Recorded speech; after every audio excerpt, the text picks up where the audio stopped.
நீ என்ன குரலி வித்த காட்டினாலும் இந்த கடை உனக்கு இல்லை. இன்டெலிஜென்ட்டாக ஏதாச்சும் ப்ரூவ் பண்ணுறேன்னு ஸ்டாஃப்ஸ் முன்னாடி மானத்தை இழக்காம வந்த வழியிலே கிளம்பிடு.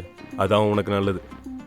என் தங்க குட்டி கோவமே வராம அக்காவை எவ்வளவு அழகா மிரட்டுறான் பாருங்க. இங்க பாரு தங்கம், நீ என்னதான் பண்ணாலும் உன்னை என்னால எதிரியாவே பார்க்க முடியாது. இந்த கடையை விட நான் நடத்துற ஹோட்டல் பிசினஸ் 3 மடங்கு லாபம். இந்த கடையோட இயர்லி இன்கம் தான் அக்கா நடத்துற ஜுவல்லரி ஷாப்போட இயர்லி டாக்ஸ் பேமெண்ட்.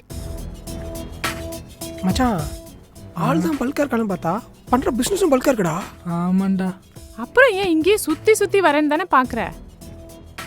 கௌரவம், லக்ஷ்மி டெக்ஸ்டைல்ஸ் பேர்ல இருக்க பவர் எத்தனை கோடி கொட்டி கொடுத்தாலும் அது கிடைக்காது.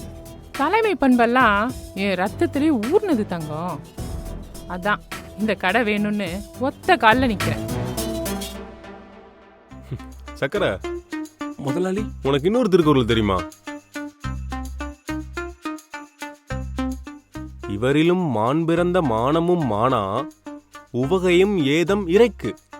இதோட பொருள் என்னன்னா, மனசுல அழுக்கு எண்ணத்தோட இருக்கிறவங்க, மனசாட்சி இல்லாம நடந்துக்கிறவங்க, மற்றவங்களுக்கு தீங்கு நினைக்கிறவங்க, இவங்களுக்கு எல்லாம் தலைமை ஏத்துக்க தகுதியே இல்லைன்னு அர்த்தம்.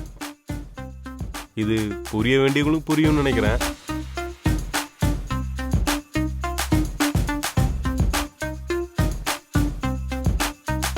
Lakshmi textile powered by Rithukumar, the family shop, Maduravoyal மற்றும் விருங்கம்பாக்கம்.